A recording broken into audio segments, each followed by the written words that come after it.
I had more discussions in comment sections of YouTube videos that are worth sharing.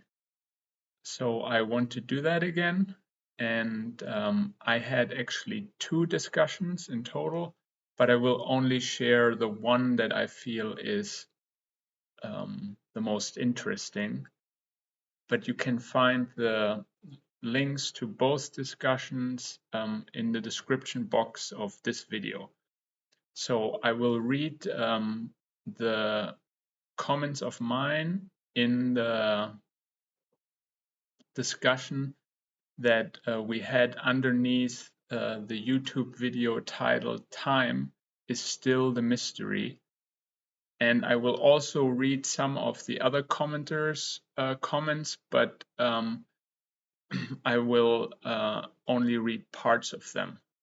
But I think it should still be a coherent discussion, even if I don't read all the other commenters' comments.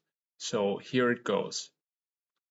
My definition of time, as I recently stated in the comment section of the video titled "The Time Paradox That Challenges God," is, to me, time is a mechanism to implement free will through creating a separation or differentiation between God and the rest of creation by way of age.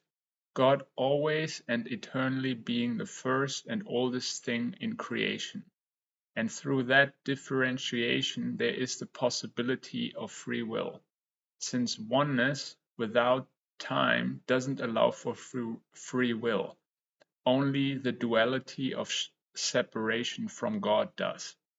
And then another commenter replied and said, "It's clearly not that, unless you want to attribute free will to an ice cube as it melts." And I replied back and said, "What do you think about the research of Jeff Tollaksen that found that time is symmetrical, not asymmetrical, and showed that a universe in which genuine free will, the future being relevant to the present, and cause and effect relations are not mutually exclusive but compatible with each other, is a real possibility due to the playing of dice of quantum mechanics?" And he replied back again, and I'm only reading parts of this comment now. "I'm not familiar with that work, but what do you mean by symmetric time? Free will is out of the window if the symmetric time hypothesis is correct, because my choices are completely predetermined by what occurred on the other side of the point of symmetry." And then I replied back to him and said, "Time being time symmetric at the quantum level means that both the past and the future influence the present. I'm going to give you an example in which the future is predetermined but free will is still maintained. Suppose, for example, that you have a prophetic dream that the plane you are supposed to fly on soon will crash. Since you had the prophetic dream, you now have the free will choice to either cancel your plane ticket and not die, or you don't take the dream seriously and don't cancel your plane ticket. Board the plane and die, because the plane will crash and kill everyone on board. This is a scenario where and when the future is predetermined, the plane will crash. But since the prophetic dream warned you about this future event and affected your present, you have the free will to choose between life or death." And then there's another commenter that replied to my initial first comment, and he said, "You assume a God there, which is a big jump.